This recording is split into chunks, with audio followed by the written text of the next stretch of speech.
ओम प्रकाश राजभर जी जो हैं वो पब्लिक को गुमराह कर रहे हैं, जनता को गुमराह कर रहे हैं। वो एक तरीके से बीजेपी या एनडीए गठबंधन को मदद कर रहे हैं और पब्लिक को गुमराह करते हैं। उनका समाज में हर व्यक्ति जान चुका है कि वो क्या करना चाहते हैं।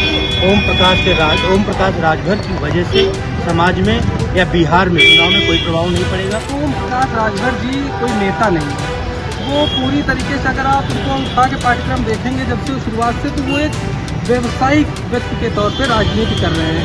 उनका एक ही लक्ष्य है, उनका न युवा से मतलब है, न बेरोजगार से मतलब है, न किसान से मतलब है, न महंगाई से मतलब है, न शिक्षा से मतलब है, न स्वास्थ्य से मतलब है। उनका मकसद है वो कैबिनेट मंत्री बन जाए और उनके दोनों बेटे विधायक बन जाए, राज्य मंत्री बन जाए। वो उनको सेट करने में लगे हुए हैं। बिहार में भी इसीलिए गए हैं, वो चाह रहे हैं कि उनका बेटा जो अरविंद राजभर है, अरुण राजभर, उन लोगों को सेट करने के लिए वो माहौल बना रहे हैं। बस राजभर लगातार ये दावा कर रहे हैं कि वो बिहार में अकेले चुनाव लड़ेंगे और उत्तर प्रदेश में 2027 में चुनाव होगा तो वो गठबंधन में शामिल रहेंगे। हमारे साथ बात करने के लिए इस वक्त सुनील सिंह साजन मौजूद हैं। ओम प्रकाश राजभर ने ऐलान कर दिया है कि वो बिहार में तो गठबंधन में शामिल नहीं किया गया, निमंत्रण नहीं मिला उनको, तो उन्होंने ऐलान कर दिया कि बिहार में चुनाव वो अकेले लड़ेंगे, लेकिन जो 27 में उत्तर प्रदेश में चुनाव होगा तो वो गठबंधन में शामिल हो जाएंगे। कैसे देख रहे हैं?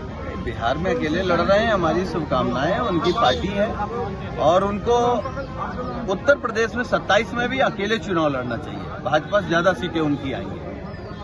लेकिन उन्होंने तो ये कहा है ना कि उन्होंने साफ तौर पर पहले कर दिया कि निमंत्रण नहीं मिला है, इसलिए चुनाव बिहार में अकेले लड़ रहे हैं और 27 में यहाँ पर गठबंधन के साथ शामिल हुआ। ये लगे तो सुझाव दे रहे हैं उनके हित के लिए कि वो 27 में जब अकेले चुनाव लड़ेंगे तो बीजेपी से ज्यादा सीटें जीत के आएंगे। क्या लगता है अगर बिहार में अगर वो जिस तरह उन्होंने ऐलान कर दिया है और जब उतरेंगे बिहार में चुनाव में, वो जब रिजल्ट जो आएंगे तो क्या लगता है उनके पक्ष में होगा?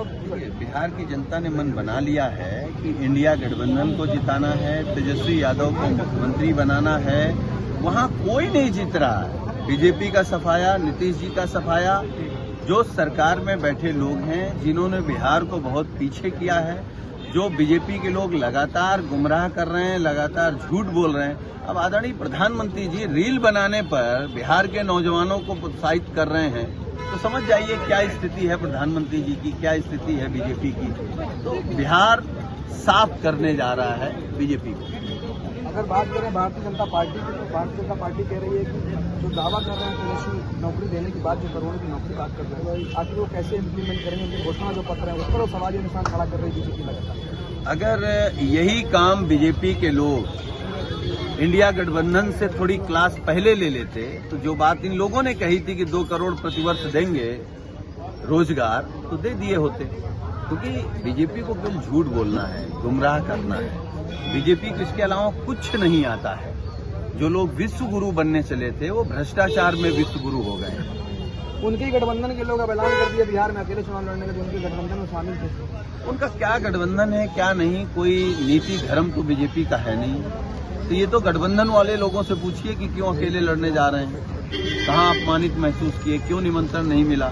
ये तो सही जवाब वही देंगे। बिल्कुल। तो समाजवादी पार्टी का दफ्तर आप देख रहे हैं, बड़ी संख्या में तमाम लोग यहाँ पर मौजूद हैं और सुनील सिंह साजन जी ने भी कहा कि उनका ये मसला, ये सलाह है कि ओम प्रकाश राजभर अगर बिहार के साथ उत्तर प्रदेश में भी अकेले चुनाव लड़ेंगे तो अच्छा मैंडेट पा पाएंगे और भी लोग इनसे जाने का प्रयास करेंगे। ओम प्रकाश राजभर ने ऐलान किया कि बिहार में अकेले चुनाव लड़ेंगे और उत्तर प्रदेश में गठबंधन में शामिल रहेंगे 27 में। ओम प्रकाश राजभर जी जो हैं वो पब्लिक को गुमराह कर रहे हैं, जनता को गुमराह कर रहे हैं। वो एक तरीके से बीजेपी या एनडीए गठबंधन को मदद कर रहे हैं और पब्लिक को गुमराह करते हैं। उनका समाज में हर व्यक्ति जान चुका है कि वो क्या करना चाहते हैं। ओम प्रकाश राजभर की वजह से समाज में या बिहार में चुनाव में कोई प्रभाव नहीं पड़ेगा। वहाँ तेजस्वी यादव की पूर्ण बहुमत की सरकार बनने जा रही है और युवा है, युवाओं के सपोर्टर हैं।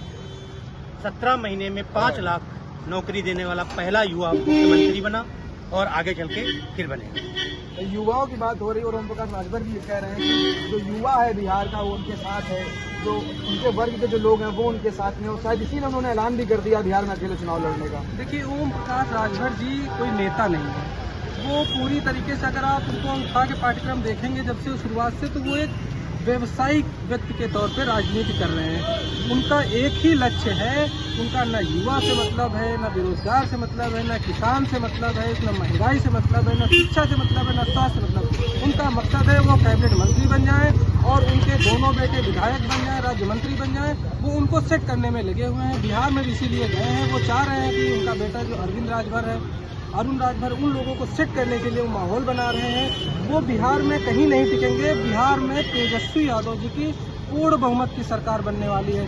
तेजस्वी यादव जी ने जो 17 महीने में करके दिखाया है वो पूरे देश में किसी ने नहीं करके दिखाया होगा। 17 महीने में 5 लाख नौकरी दिया उन्होंने। 5 साल में पूर्ण गठबंधन की जब सरकार बनती तो उन्होंने 10 लाख नौकरियों को वादा किया था, लेकिन 17 महीने के अंदर 5 लाख युवाओं को नौकरी देने का काम किया। और 14 तारीख को आप देख लेना, बिहार में तेजस्वी यादव जी मुख्यमंत्री होंगे और उनके गठबंधन की सरकार बनेगी और राजभर जैसे लोग वहाँ दिखाई नहीं देंगे।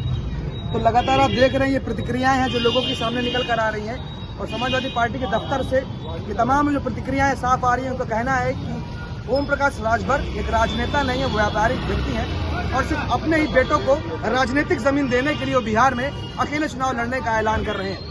उत्तर प्रदेश की राजधानी लखनऊ से नवभारत के लिए अनिकेत तिवारी।